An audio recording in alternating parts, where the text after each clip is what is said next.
Welcome to the first panel, Theological Responses to Socioeconomic Implications of AI. So the way that this will run, our panelists will each speak for about 20 minutes, after which I will invite the panelists to ask each other a couple of questions, and then we'll open the floor up for questions. So I will first introduce Dr. Taylor Nutter. Dr. Nutter is assistant professor in the theology department at Mount St. Mary's University. He graduated from the University of Notre Dame with a PhD in systematic theology in 2021. He is a member of the Vatican Dicastery for Culture and Education's AI research group. Currently, he is a part of the subsection of that research group that is writing a book, Education, AI, and Integral Human Development. He has a chapter on AI forthcoming from Marquette University Press, titled AI and Neocolonialism, A History of the Computational Theory of the Mind, in Globalization and the New World Order, edited by Leocadie, Lushombo, and Joseph Ogbonnaya. It is my pleasure to welcome Dr. Taylor Nutter. All right, so first of all, thank you very much to Dr. Claire Koen for the invitation. Thank you to Hellenic College Holy Cross for allowing us to have this wonderful conference here. And thank you all for having me. As a Catholic theologian, this is an experience I've not yet had, but I'm really excited to hear your critiques, no matter how harsh. Because I try to always give a book length of content in 20 minutes, I wanted to start with maybe two basic points. First, in the phrase artificial intelligence, I believe that the referent of the word intelligence is culturally relative. We tend to forget that it has a history, right? Modernity is a time of a forgetting of the historicity of consciousness. That history involves certain names that I think many of us are very familiar with. You can name Scotus, Occam, Hobbes, Smith, maybe some names that we didn't know were associated with artificial intelligence. Friedrich Hayek, Frank Rosenblatt. Frank Rosenblatt, I'll come back to, right? The producer of the perceptron. It's a progenitor of neural networks. So this understanding of intelligence has a particular genealogy, and we shouldn't forget that, because when we universalize it, we tend then to marginalize other understandings of intelligence, and that marginalization can be quite violent.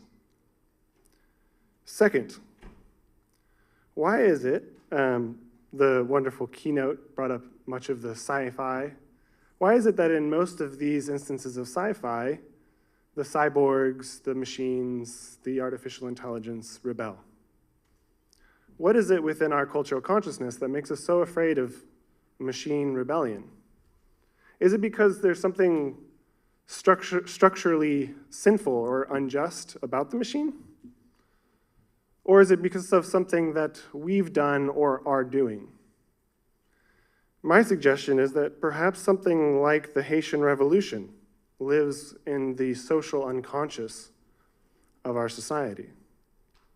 That's another connection I'll make later in the paper. Now, this presentation provides a summary of an argument for 4 theses, and I'll work through all 4 in due time. But first, AI is a material instantiation of the understanding of rationality that is a structuring feature of liberal capitalism. So I said that it's culturally relative, and now I've named what understanding of intelligence I think it is relative to.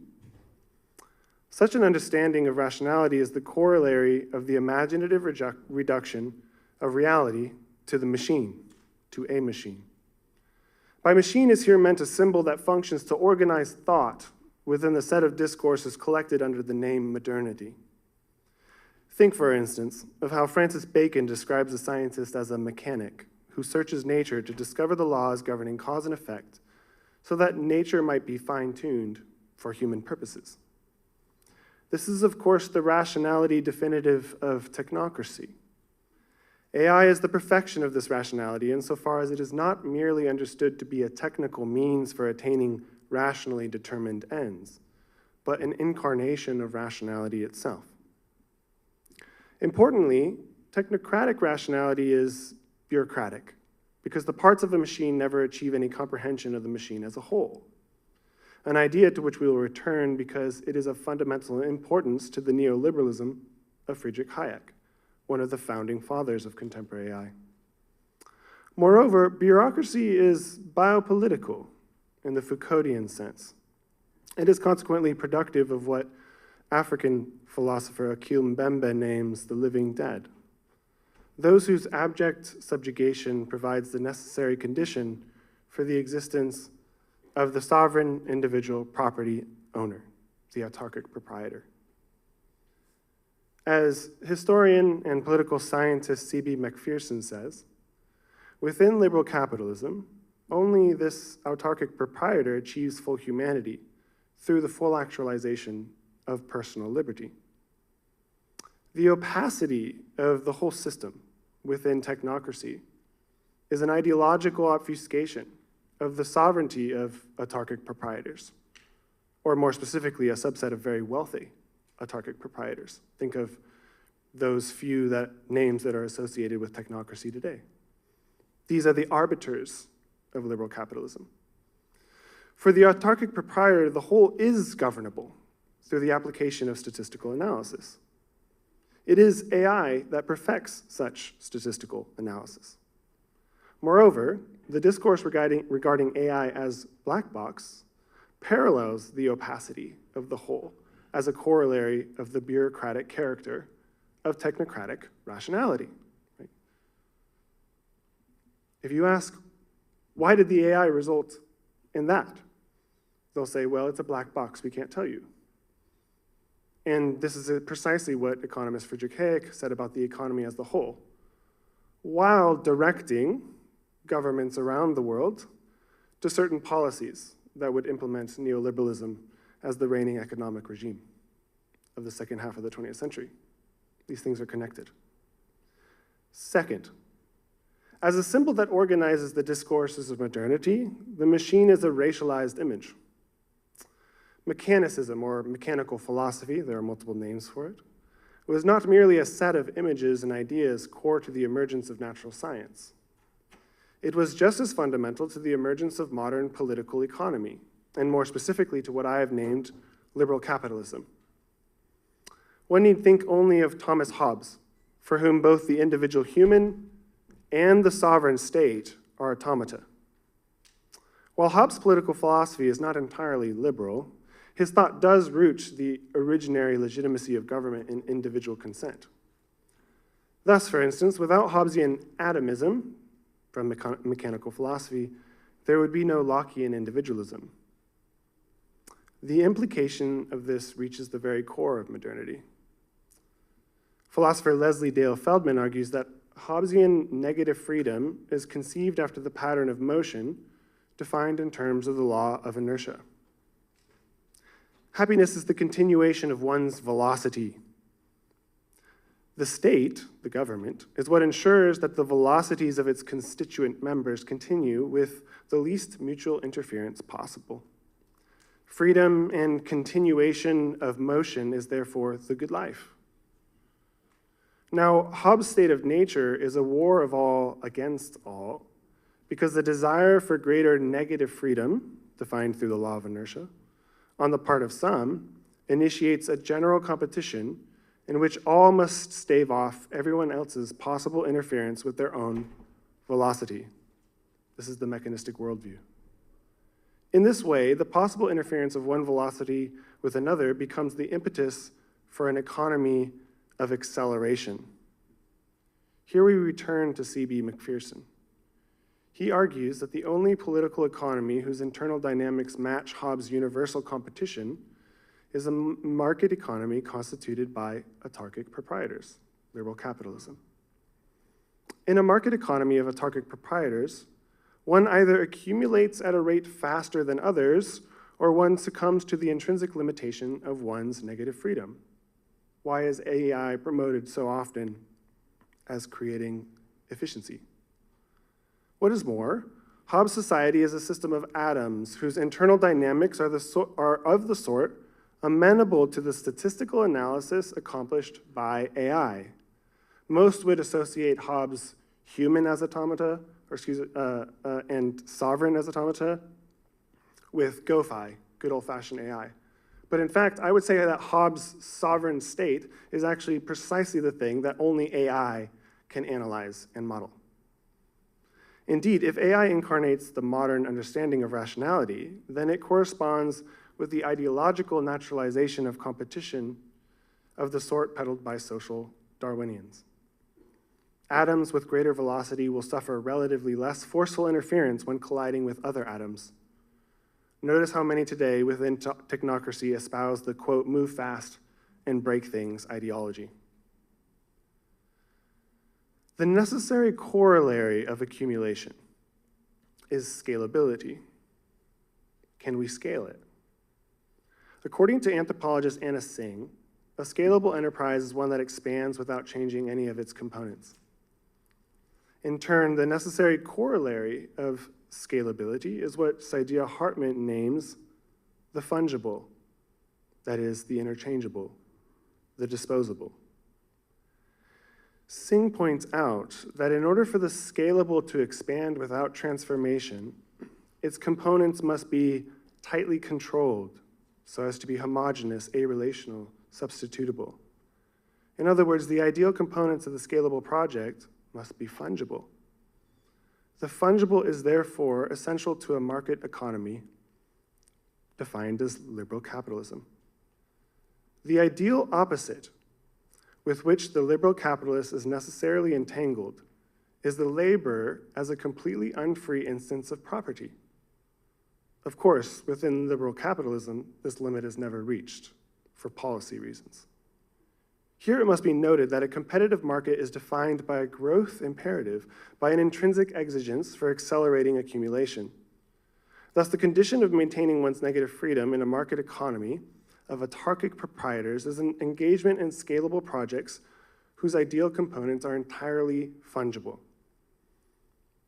When those components are laborers, the laborers are ideally slaves.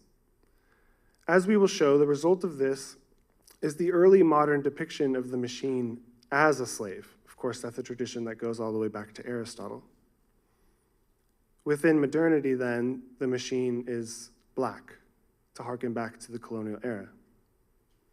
To bring the first 2 points together, Mbembe's living dead are black machines. So let me summarize.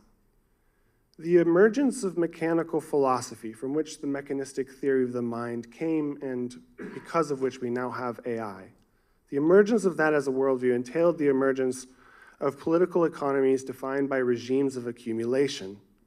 Think of how much of accumulation of wealth, the consolidation of wealth in the hands of very few was the condition of the possibility of the compute and data resources that enabled the emergence of large language models today. The technical control defining the scalable intrinsically requires, that is intrinsically required by regimes of accumulation, is the means by which autarkic proprietors achieve their negative freedom, the greatest value within liberal capitalism. And the life of the autarkic proprietor is therefore predicated on the living death of the fungible. AI is the incarnation of the technical, that is algorithmic, statistical, homogenizing control required by regimes of accumulation. In other words, as said above, AI is the instantiation of the modern understanding of rationality. I should say the modern Western understanding, given the names I articulated at the beginning. Third, AI is the technical perfection of what Aníbal Quijano names the coloniality of knowledge. This is why it's important that we recognize that intelligence and artificial intelligence is culturally relative. Let me speak to the violence that is done when we do not recognize this, and so we universalize it as a term. According to Quijano, a central component of colonial control is the regulation of knowledge production through forced assimilation and the discursive delegitimization of what has come to be known as traditional knowledge, otherwise known as indigenous knowledge. This is directly related to the decrease in cultural diversity that is an essential consequence of globalization. One can track this in the number of languages that are being lost every month. Within the ever-broadening context defined by the coloniality of knowledge, those forms of knowledge production that are incommensurate with the technical control intrinsic to regimes of accumulation are relegated to subjective accoutrements of non-Western identity markers, that is, to quaint cultural artifacts that can be surveyed as the consumer surveys items in a buffet. This is perhaps most evident in the vast difference between the meaning of land or space within regimes of accumulation and the meaning of land, here it is capitalized L, within indigenous knowledge systems. According to Potawatomi scholar Kyle Powys-White, traditional knowledge is not merely accumulation of information across generations. Let's say traditional knowledge is not a giant data set. It's a concrete, habitual participation, an embodied participation in the differentiated reciprocal responsibilities constituting ecosystems. This parallels the understanding of land as a verb, a unique and dynamic set of doings that is embedded within those reciprocal relationships. Now, opposite this, land or space within regimes of our accumulation are imagined to be just like an empty container, a mere where in which what happens is accidental to it being aware. But this is not all. This is where I can bring AI in.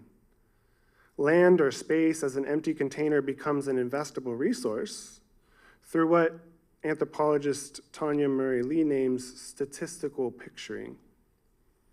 Statistical picturing subsumes diverse lands under single homogenized categories by approaching them all through the single lens of a more or less probable increase in productivity given the application of technology. This is already happening in the farmland of the United States today. More and more farmland is owned by fewer and fewer people, and in the last 5 years, the primary technology that has been leading that accumulation of farmland wealth in the hands of fewer is artificial intelligence. Notice that this accumulation through statistical picturing is structurally the same as scalable projects, right? Substitutable, homogeneous, arelational. This is the notion of rationality or intelligence. That is the referent of the term within the phrase artificial intelligence. Now, AI both perfects the technique of statistical picturing and serves as a technology whose application to land as an empty container promises to increase productivity. In this way, AI is another stage in the coloniality of knowledge that legitimizes statistical picturing while delegitimizing capital L land, right? The unique, dynamic, reciprocal relationality that is embodied and embedded in ecosystems.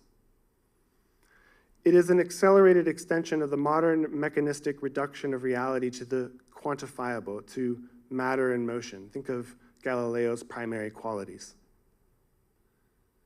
Out of cybernetics, the precursor of neural networks and artificial intelligence as we know it today, came dynamical systems theory, the idea that a thoroughgoing explanatory account of the feedback mechanisms by which living systems alter themselves in relation to their environment can be given completely by mathematical modeling.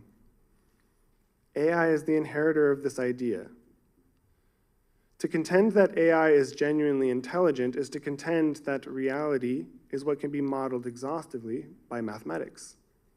If it's real, it can be captured by some AI model. If it can be captured by some AI model, then reality as a whole is what can be reduced to the quantifiable. This is a particular understanding of rationality. But notice that what I named capital L land, that's core to these indigenous knowledge systems, therefore is delegitimized as not rational, not intelligent, because not able to be modeled by the algorithms constituting artificial intelligence. Fourth, the discourses whose plausibility structures have conditioned the emergence of AI, and this is most important for me as a theologian, are defined by an accelerationist temporality. So I've said liberal capitalism intrinsically is accelerationist, has a growth imperative that requires scalability, and that requires a rationality that is kind of perfected in AI. That also has a temporality, accelerationist, and that temporality is Gnostic, deeply anti-Christian. More specifically, the belief that AI is inevitable is a discursive effect of what I would call a Gnostic apocalyptic narrative temporality. I'm following my doctoral advisor, Cyril O'Regan, in defining Gnosticism in part as a counterfeit double of Christianity that seeks to obfuscate its anti-Christianity by feigning orthodoxy. The narrative legitimizing the belief that AI is inevitable contains both a time of crisis/testing, think apocalyptic, and an eschaton. The accelerationism defining contemporary technocracy, consists not only of belief in the salutary effects of economic crises, but also of the belief that technological innovation is itself productive of the social destabilization and transformation that allows for both increased rates of capital expansion and the flourishing that is assumed to be the eventual result of such expansion. Right? Peter Thiel, if you've been listening to any of the talks that Peter Thiel's been giving for the last 2 years, this is what I mean most of all. There's a moralism at the heart of this. Progress requires pain.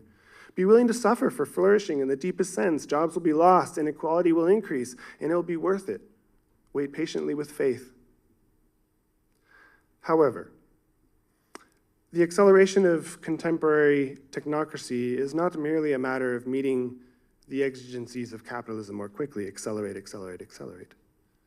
If one spends any amount of time amidst the online manosphere discourse performed by proselytizers of technocracy, then one will encounter the idea that accelerationism is oriented to technological singularity. We heard about this in the keynote. Technological singularity is a point in time at which technological progress will no longer be containable by mere humans, precisely because technology will begin to improve itself at an ever-increasing rate. I say mere humans here because this singularity includes the advent of a transhuman cyborg who will transcend the limitations of current human embodiment in one way or another. Within this narrative, there is then the promise of eternal life.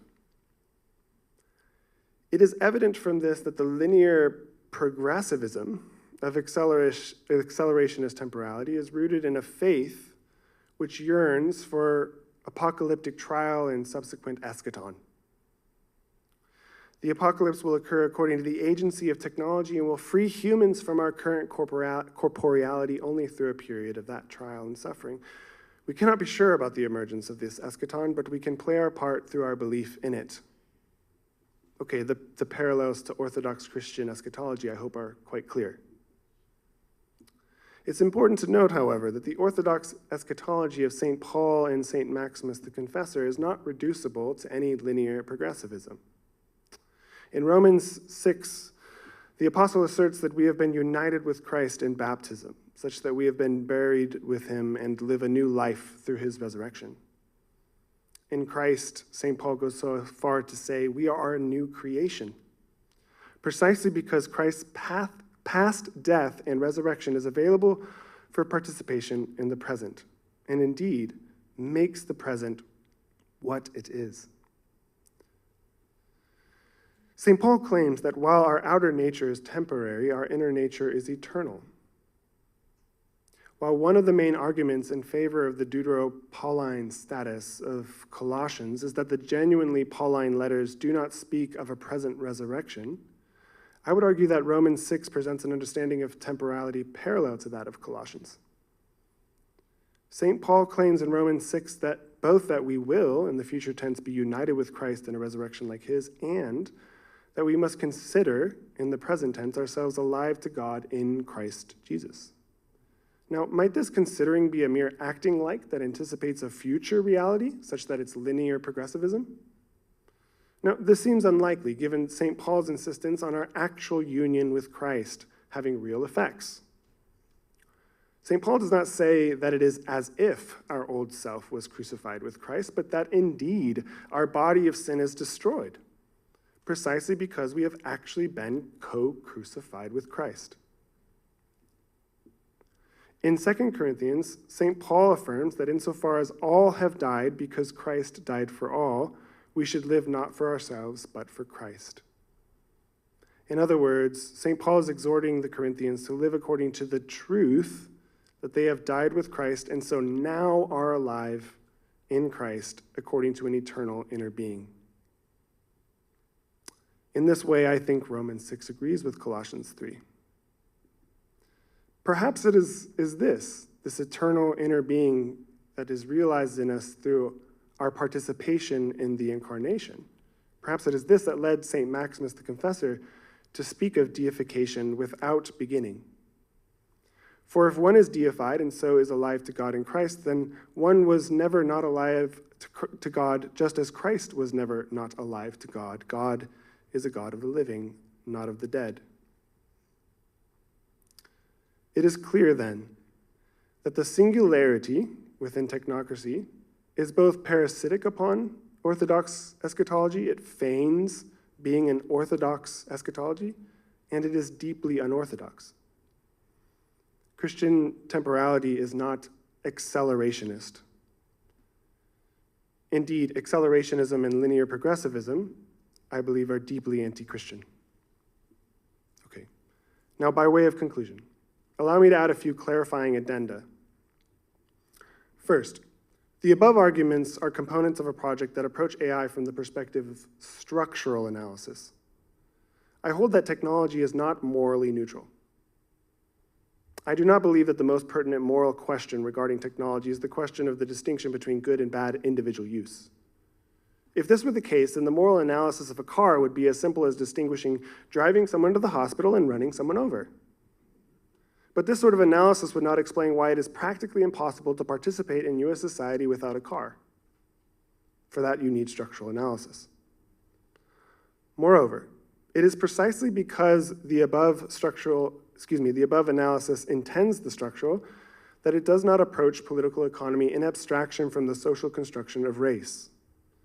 To do so would be to consign to opacity many important facts regarding the emergence of contemporary technocracy and AI more specifically. So the plantations of the slave economy were analyzed as and depicted in terms of clocks, with enslaved laborers understood to operate most efficiently to the extent that their behavior resembled the routinized patterns of spring movements in clocks. Mechanical men in the 19th century literature were depicted as black, and as AI researcher Meredith Whittaker points out, Charles Babbage, the inventor of the first mechanical computer, wrote manuals for industrial labor efficiency that were rooted in the parallels between the functioning of his computer and Adam Smith's notion of the division of labor. Indeed, these manuals were meant to make wage labor in the British Empire as close to the efficiency of slave labor as possible. Mechanized labor. In other words, Babbage's mechanized models of productive efficiency were meant to render, I already read that. It is in this sense that the ideal labor of liberal capitalism is paradoxically both machine and slave. So, 2 further points, and I promise this is the last page. First, the statistical algorithms underlying the machine learning techniques that define contemporary AI were developed by eugenicists, so as to provide a means by which they could objectify their understanding of race. I do not point this out to argue that statistical algorithms are intrinsically eugenicist. Again, this argument is a matter of structural analysis, and so is not a matter of the analysis of a technology in abstraction from its context. Instead, I am pointing out that biopolitics, management at the population level through statistics-driven bureaucratic institutions, is perfected by contemporary AI. Indeed, biopolitics is depicted as neutral and objective to the extent that it is driven by mere calculation.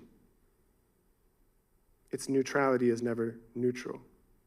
Second, lastly, it is no accident that the inventor of the precursor to neural networks, Frank Rosenblatt, cited Friedrich Hayek, the father of neoliberalism, as a principal inspiration of his work. For Hayek had imagined the economy as a complex whole that spontaneously emerges and self-assembles, an updating of Smith's invisible hand. He then imagined intelligence to be similar in structure and consequently to be an assemblage of neural connections whose organizations as a whole cannot be reduced to the functioning of any neuron or subset of neurons. Thus, we individual actors, that is, we mere neurons, in a vast economy, a vast self-organizing intelligence, cannot comprehend the economy as a whole, and so should not deign to imagine that we might regulate it efficiently according to our limited perspective. Recall that Hobbes drew the same parallel between the structure of the sovereign state as automaton and the individual human as automaton. For both Hayek and Hobbes, it is an implicit mechanicism of two very different sorts that result in their respective understandings of intelligence and political economy, and those two things together. It is in this sense that contemporary AI is an instantiation of the structural injustice defining liberal capitalism as a racialized regime of accumulation.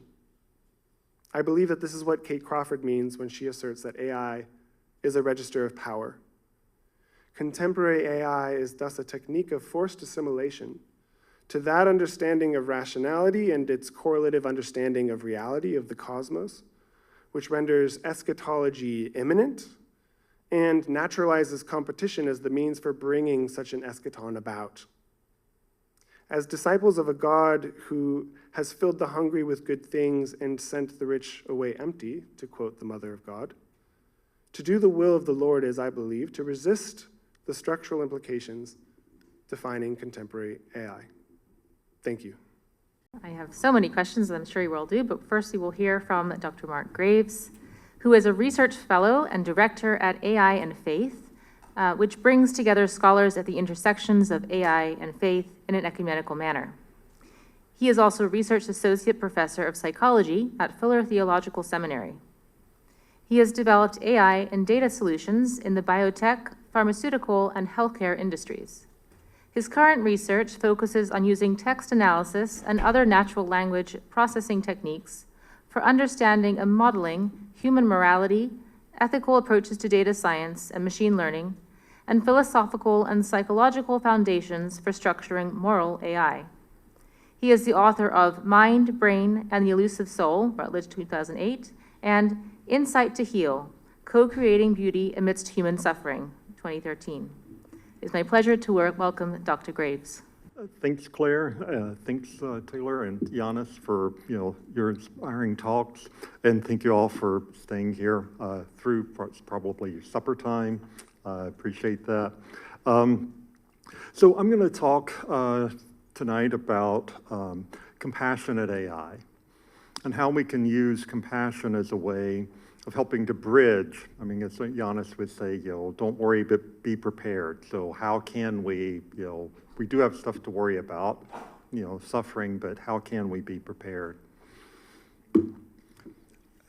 Both speakers have talked about artificial intelligence, so I won't spend much time there other than to affirm that, part of what we mean by one of the challenges is the psychology of intelligence.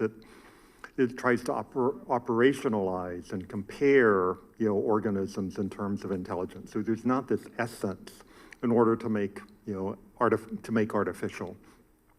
One of the, there's clarification. One way of looking at it is, are we trying to, simulate human thought? Are we trying to understand rationality? Are we trying to, what are we trying to mimic? And so there are ways of looking, at that. But what I want to kind of address, is what I would see as kind of in my work, some of the motivating myths around kind of AI and theology, conversations about that. A lot of what I hear is that AI can't do something because of some human characteristic. But that assumes a kind of a gap, as Giannis was talking about. And what we need to do is to then be able to actually talk about, kind of where is AI? It tends to have a little bit too of a low perspective on what AI can do, often much more aligned to kind of the AI of the 80s rather than now, and a very exceptionalist view of what it means to be a human person. Often grounded well within theology, but sometimes also kind of intertwined with sometimes even ancient theories of nature and human nature.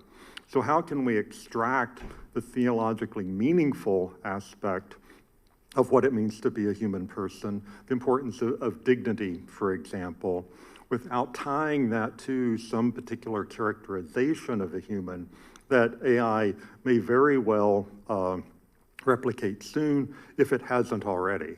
I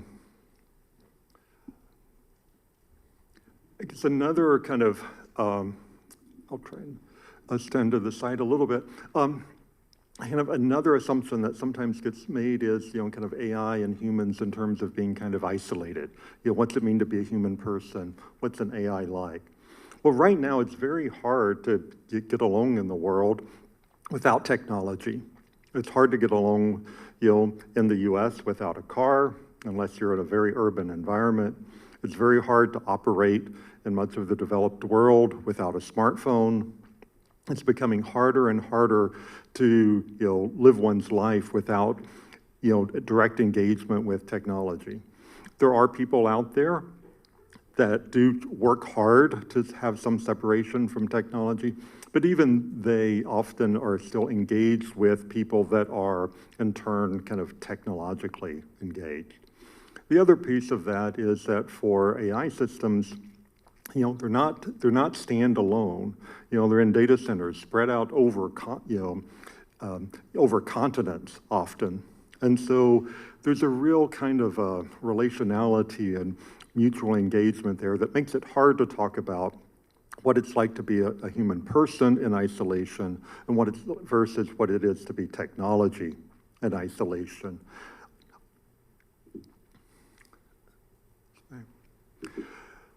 And kind of grounding in that, especially for theology, is the idea of us being made in the image of God. I understand there'll be some talks about that tomorrow.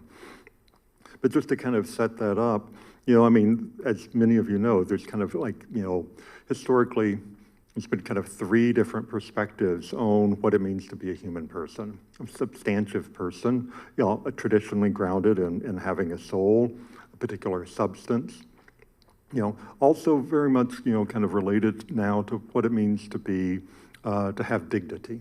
There's a functional definition. What does it mean to be called to be stewards? And then what does it mean for us to be co-created, to be co-creators with God in order to maintain and steward technology? And that raises the question of how AI can fit into that.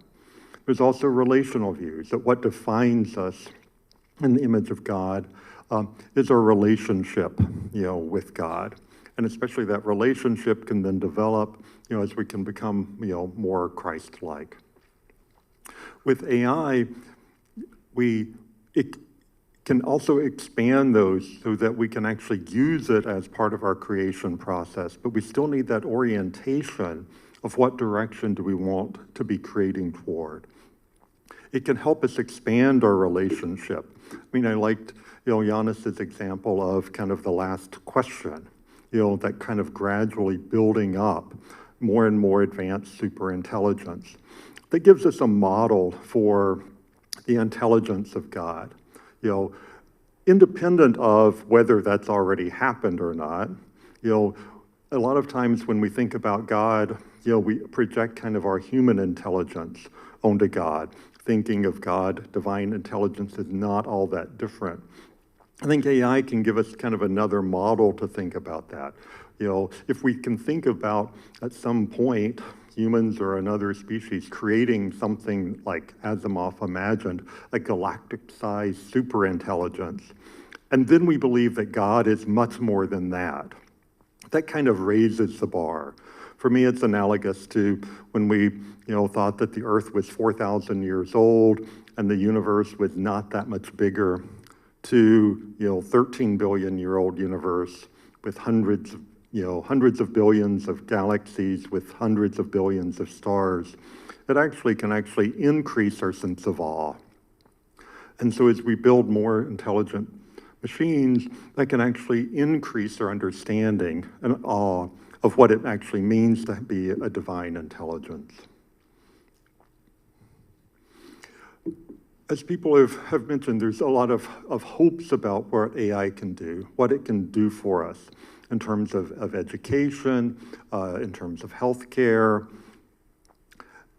And for time, I won't go too much into it. I think a lot of people here. There's also the fears. I mean, I think Giannis was covering this well. Job displacement, bias and discrimination, as Taylor was talking about, issues of privacy, military applications. There's a lot to fear.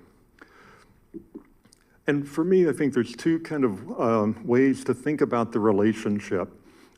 There's kind of our understanding of technology and society. Do we have an optimistic view of that? Do we have a pessimistic view of that? In terms of human nature, do we have an optimistic view of human nature or a pessimistic view of human nature? If we think about kind of a pessimistic view, I think some of Asimov's work, like around the 3 laws of robotics, he kind of demonstrated what would happen if we tried to have such a simple way of guardrailing alignment.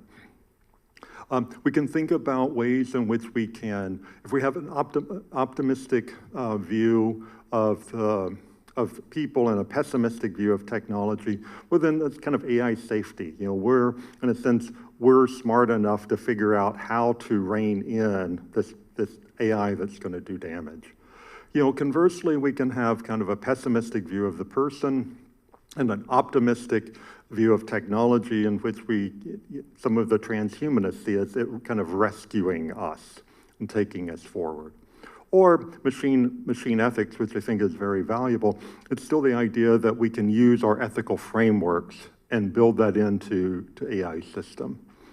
And so I think a grid like this can kind of help us navigate the space and see kind of where we're coming from and where other people are coming from. But as Giannis was saying, there's a couple of different scenarios, and both of them are possible. There is the Terminator scenario, where there's a lot of suffering and destruction.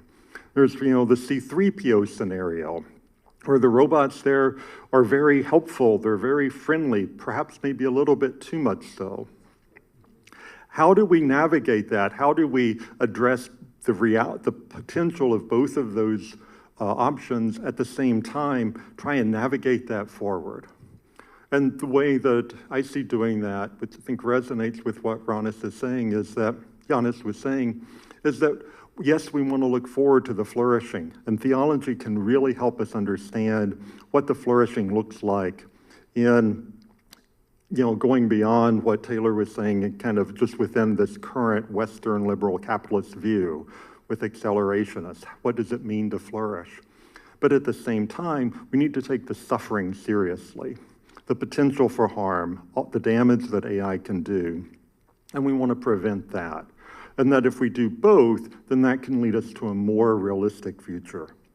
And the way that I talk about doing that is actually through compassion. So for me, I see that the future AI is going to be fast, it's going to be pervasive, it's going to be opaque. And so we're going to need to have AI systems to monitor AI systems. We're not going to be able to do that. We can't actually do it now. There's just too much. And the large tech companies, the AI systems are monitoring AI systems. There's not a person, talked about the singularity, which goes beyond human understanding. The understanding of what happens at Google, or another large tech company, there's not a person that understands that, the allusion to the economy. There's not a person that understands the current economy. So of course, we're already getting, as we use AI to accelerate that, to augment that, going beyond what we can understand. At the same time, good intentions are not enough. Ethics is hard. Been working on it for 2,500 years. We haven't figured it out. There's not one solution. And so we're going to have to work together and with AI, bring AI into that in order to actually be able to deal with the situations that are going to come up. It requires a lot of balance, of conflict. Aristotle's understanding of phronesis, of practical wisdom, like building an artificial phronimos that can understand the complexity of the world in which it lives in and that we live in and navigate that. Well, one of the challenges is that it doesn't understand our suffering. And so we need to teach it what it means for us to suffer. One way in which we can do that is with a focus within healthcare, because that's a place that we look at pain and suffering in a way that's perhaps a little bit more critical, a little bit more objective, quantifiable, so that that can be something that we can build into kind of AI systems. And so there's a lot of reasons in which AI is coming to healthcare, and it's going to be coming fast over the next decade. Part of it is financial. If you could save registered nurses 30 minutes a month, that would bring like an extra $1 billion into the economy over the course of a year. Japan is estimated to need about 70,000 healthcare workers over the next, I think it's 20 years. And we're not far behind, just because of an aging population. And so robots and AI systems are going to be coming into healthcare, into elder care, and helping take care of people. Well, whenever the robots are coming into nursing home and assisted living facilities, do we want them to come directly from, like the Amazon warehouse factory floor and the Tesla car factory, or do we want to have something in place? And so some of the work that I do is looking at what it would mean in order to make those systems more compassionate. And not just, to set kind of to turn the potential harm into a benefit of AI. AI can potentially cause a lot of harm. If we can make it more compassionate, then when AI comes into healthcare, then we can actually kind of build that. And to set a realistic goal is to make it about the same level as a typical healthcare worker. Not the most compassionate, but kind of more of a typical. So as I talk about compassion and bringing that in, I want to kind of distinguish what I mean, because there's not one definition that everyone agrees on about what compassion means, especially as compared to empathy.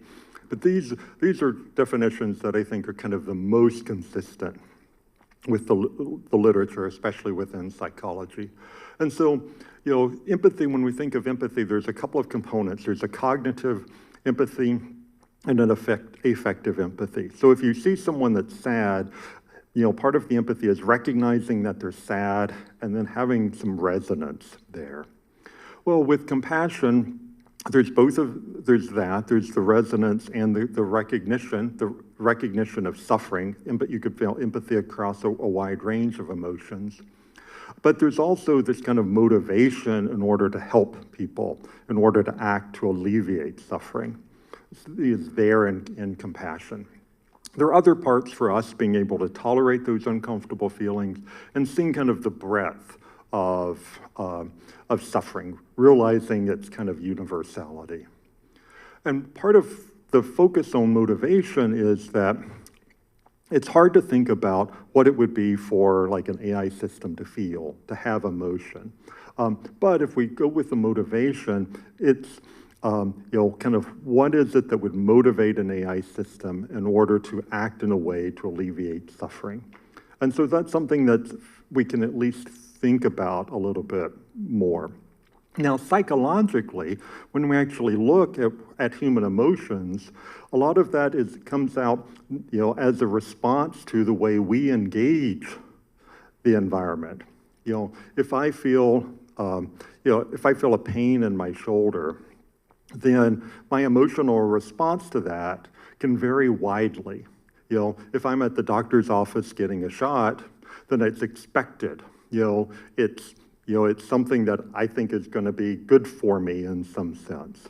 And so I just feel the pain and that's it. If I were like a pitcher in the minor leagues about to get called up to Major League Baseball and I feel a pain in my arm, that could shatter my identity. It could make me question, my very, purpose in life. And so the reaction that we have to something like physical pain very much depends upon the context in which it happens, the way that what our expectations are. And so, and a lot of that depends upon kind of what it is how we're trying to engage with the world. And so, if we can get AI systems to align with that, they can understand us better, they can understand our suffering better, they'll be able to relate to us better. And one of the ways that certainly is a challenging problem, and it's certainly still hard, but in a sense, it's a little bit more possible now than it was 5 or 10 years ago. Because now we can imagine a scenario. So, imagine, there's an elderly woman, Anne, who lives at home. Her son has to work, so he's set up kind of, some AI devices, a couple of small robots to help around the house. And this is possible given kind of current technology. And so imagine that Anne, who's diabetic and has cardiovascular disease, is trying to build a cake for her husband, having forgotten that he's deceased.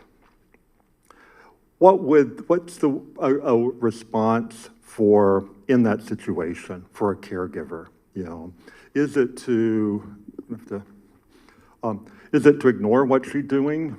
Laugh at her for making a cake, feel sorry she lost her memory, tell Anne her husband's dead, make a cake with her, distract her with another activity, ask her about prior birthday situations. And so what would you do in that situation?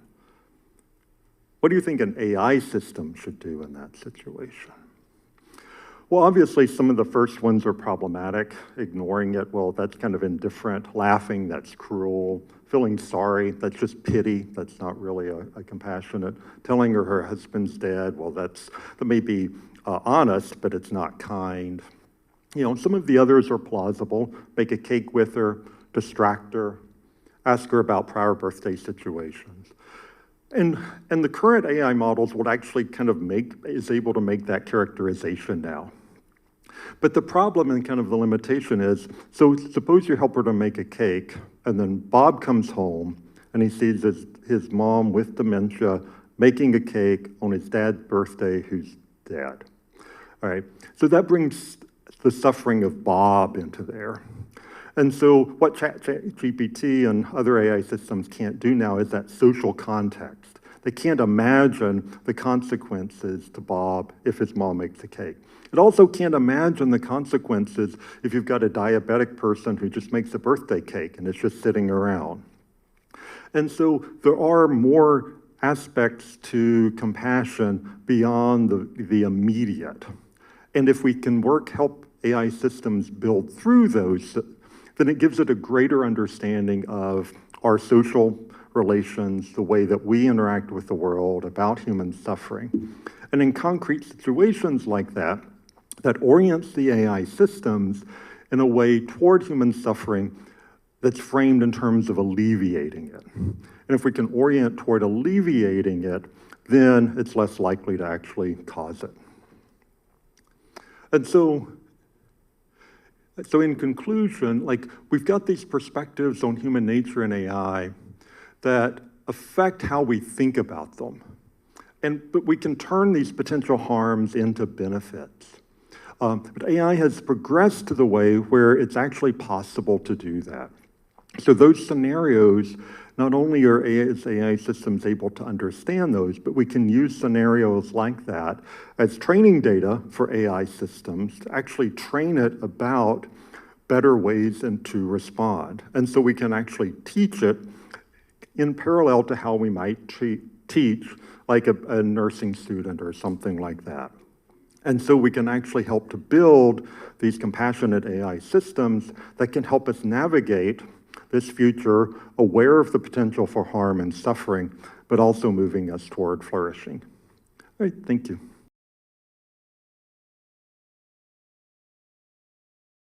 Before I open it up, I would like to first ask a question. So I'm very curious, having heard both of these conversations or these papers following Yannis's presentation, what would a model of intelligence that is Christ-like, that reflects an inbreaking of kairotic time rather than a linear accelerationist model, an understanding of intelligence, look like? And is that compatible with artificial?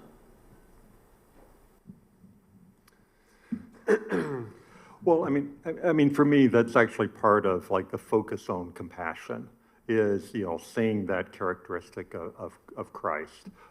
It's also there because, working at an organization that has experts from across world religions, compassion is also something that's present in other major religions that we can then kind of focus on. But I do see that as that kind of move toward kind of, that exemplary compassion is actually something that does take us more and more like Christ. And so that a system that would be capable of moving in that direction, but also importantly, that would not hinder us from moving in that direction, would be really important to have. Yeah, that's a wonderful question. For me, phronesis is actually at the heart of the answer. So I'm really grateful that you brought that up. Because there might be 3 criteria that I would want to list for the possibility of approximating by participation Christ consciousness. The first would be the possibility of the intelligence grasping truth, at least asymptotically. For those of you who know Tarski's paradox, it's a paradox within mathematics, right? No particular level of mathematics can define truth for itself. It's just a given. So the intelligence would have to be able to have some grasp, at least asymptotically, of truth. Now, the condition of the possibility, to my mind, of the intelligence being able to grasp truth asymptotically in that sense is that it is oriented to the transcendent, capital T, truth. And it is oriented through eros, through desire. So that's the second criteria, that consciousness would have to be open to the transcendent through its basic eros. And third, that it would give itself over to that eros, to that desire, to the extent to which it conformed itself to Christ's love. So one thing that I might want to say is, machine learning is usually defined as accomplishing goals without being programmed to do so. And I think that's a bit of a misnomer. I think it would be more correct to say that it's programmed to develop models to make predictions. So it's still programmed. Machine learning is still a set of algorithms defining the machines. And while I won't approach the question of whether AI is conscious or at what stage AI will be conscious, because I simply do not think we could know, insofar as at the moment we cannot define what would make one physical system versus another, just as a material system, conscious. I will say that the love of Christ and the eros we call wonder, the desire for truth, has no import for a machine that operates algorithmically. So for me, what's most important for that consciousness would be an asymptotic grasp of truth that is an orientation to the transcendent that is realized through our participation in the incarnation, and by that I mean a conformation to the love of Christ. And in the interest of time, now I will open it up to the audience. So please raise your hand and someone with a microphone will find you. Hello, my name is Nicholas Eldred. I'm a student here at Hellenic. My question's targeted towards you, Dr. Graves. When you talk about compassion, do you believe that this compassion could lead to an understanding of human suffering and emotion? And could that lead to AI existentialism, where they start to question about what's going to happen to them when they get powered off? I think it depends upon kind of the architecture, whether it has that capacity to reflect.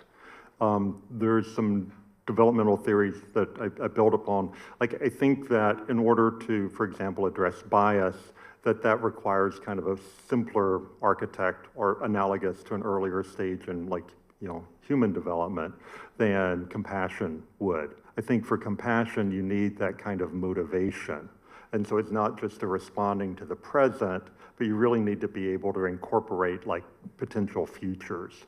And so for compassionate, you need to do more. But that kind of reflective, what does it mean to me in, kind of developmental psychology, that happens even later, where you have a sense of self. And so I think that for AI systems that we could build them so that they respond compassionately with that orientation, but don't necessarily have the capacity to reflect upon that, like what does it mean for them? Now, I do think for something like, like phronesis or practical wisdom, or to be able to kind of reconcile across a bunch of the different virtues, you would need that sense of kind of moral identity. But I think it is possible to build it without that.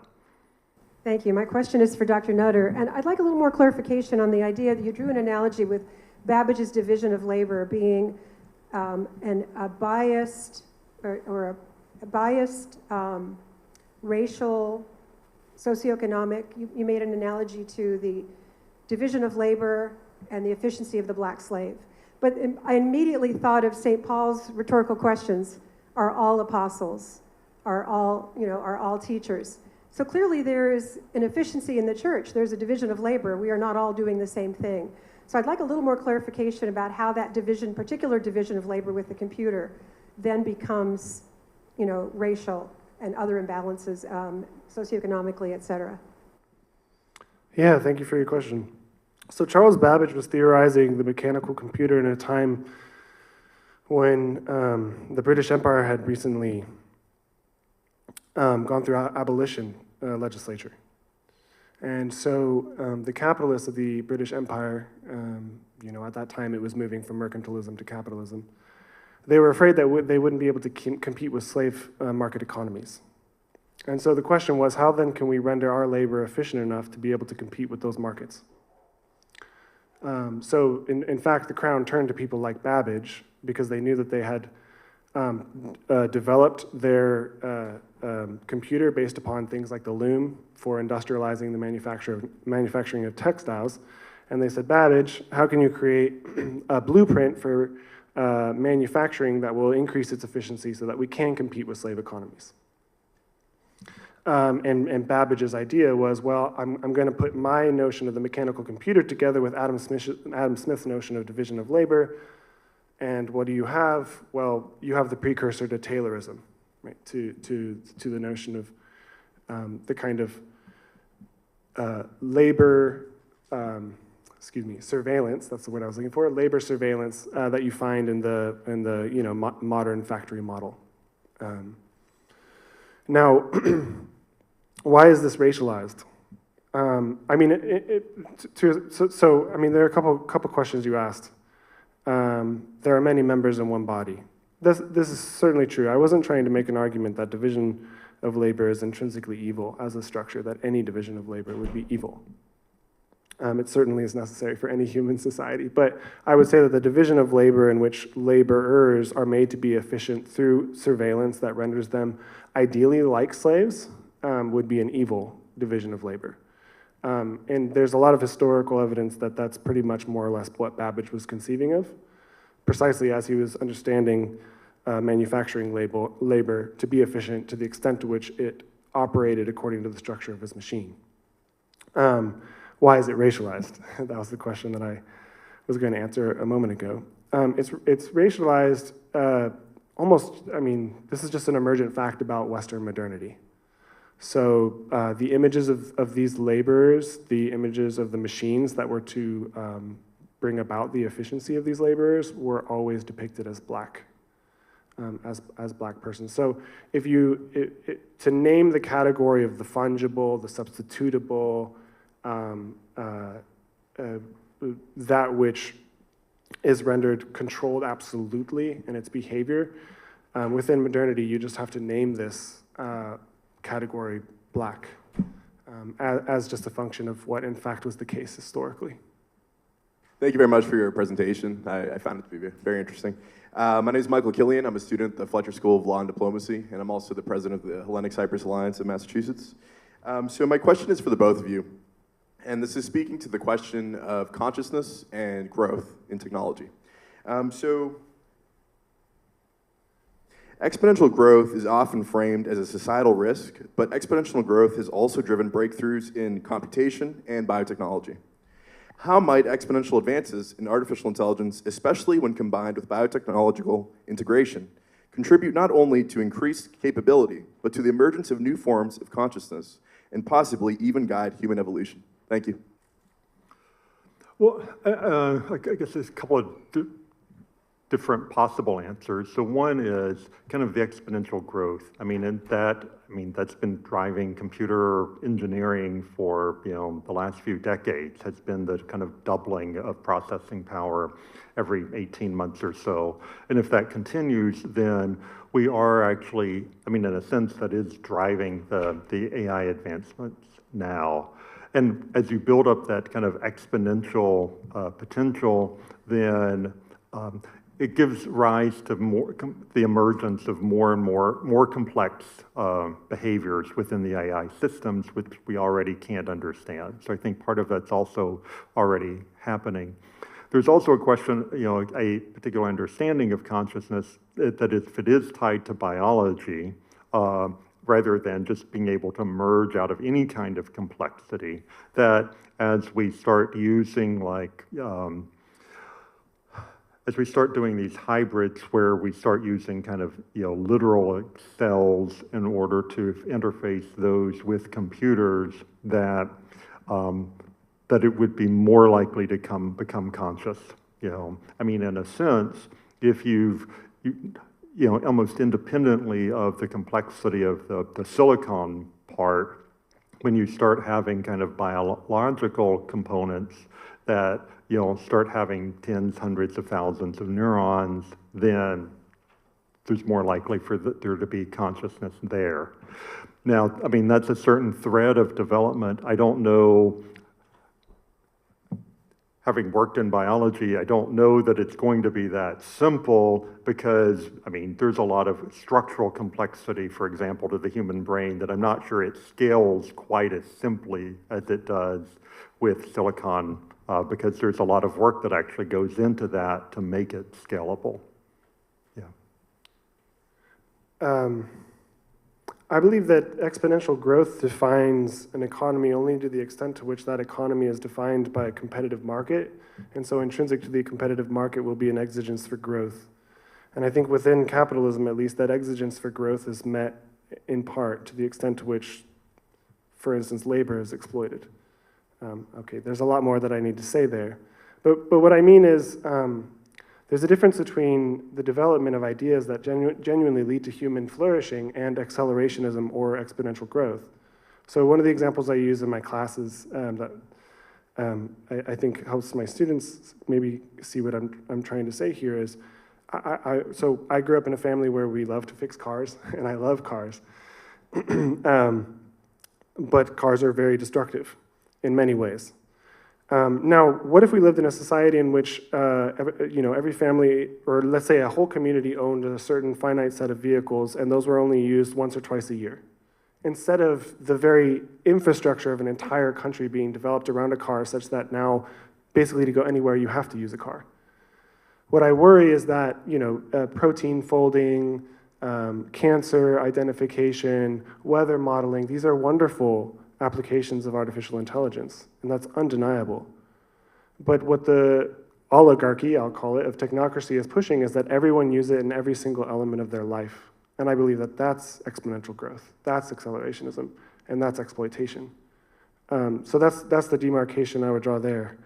On consciousness, the question that I always ask is, if someone attempts to approach the question of consciousness from a materialist perspective, which most in cognitive science and artificial intelligence do, I ask, okay, if there are two physical systems, one that everyone agrees is conscious and one that we're wondering whether or not it is conscious, explain on the level of materiality what makes one system conscious and the other not.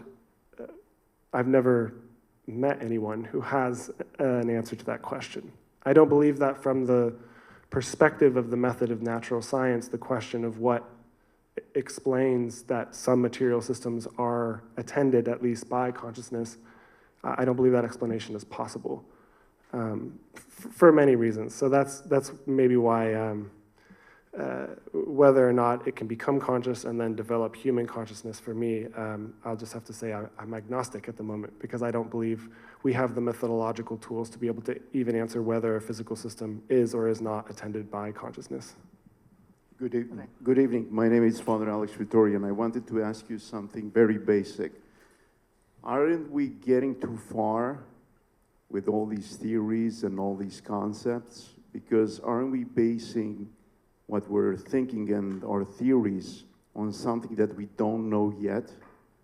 Because we know specific things about AI, right? And we're not going at it as they used to do with robots. They created the robots, they programmed them, but they also tested them, experienced and saw how they work. Aren't we going too far? Aren't we looking at, at the needle in the haystack, but the haystack is not there yet? So what I'm trying to say, that my question is, aren't we in some way theoreticizing everything without being there yet and not having the facts that the AI is capable of doing this and this? Because it's something that we're keep talking about, but in action, in fact, it hasn't reached those levels yet. So what I'm saying is, are we in the train station, or the train has left the train station a long time ago and we forgot about the train station? Yeah, I'll take that first, because this is going to be kind of a downer answer, but yeah, it's already left the station. Yeah, I mean, unfortunately, I think computer scientists have been trying to raise their alarm for about the past decade. So whenever we think about, I mean, even big questions like, I mean, for example, the singularity, and when will we kind of, when will it gain, the machines and superintelligence gain the ability to construct itself? Well, probably Alpha 0 in 2017. Historically, when we look back, it probably started then. There's a question of like moral agency, and will they ever be moral agents? Well, for a particular psychological understanding of agency, probably there was a Tay chatbot in about 2016 that, based upon feedback from users, started going and responding with racist and misogynistic and anti-Semitic responses. That's learning. It became it was capable of making its own moral decisions. Now, it lacked a moral identity. It wasn't guardrailed properly, but it had many of the senses of agency that we mean by agency. And so I think the examples are kind of small. They're not necessarily well understood, but they're already present. Yeah, I suppose when I was speaking about the singularity, I mean two things which I consider to be present facts and not future possibles. So on the one hand, I consider AGI and superintelligence both to be more just registers of the ideal on the part of technocracy for an absolute consolidation of wealth, because usually they'll say something like, we're headed for AGI, or we're headed for superintelligence, we need investment, investment, investment, so on and so forth. So basically what I hear them saying is, because I don't agree with them that this machine is intelligent in the sense that I understand intelligence, I hear them to be saying, we want a greater consolidation of wealth in the hands of fewer. So to my mind, as a present fact, singularity is just a register of power in that sense, to use Kate Crawford's phrase. It's a book, Atlas of AI, that I'm drawing from. I should cite my sources. It's a wonderful book. But second, currently, the discourses surrounding singularity and transhumanism, I do believe are now Gnostic. And I don't know why I'm about to say this, but I'm not joking. I really do believe that they're drawing on Christian symbols to articulate their validity, their plausibility. Now, and this is deeply problematic, I think, to the extent to which it might lure some Christians into thinking that this is a viable option for Orthodox Christianity. So I consider those to be truths about now. We are actually out of time. I'd like to invite you to join me in thanking Dr. Nutter and Dr. Graves. And we will reconvene tomorrow morning at 9 a.m. There'll be coffee in the atrium at 8:30. And please join us for a wonderful day of panels tomorrow.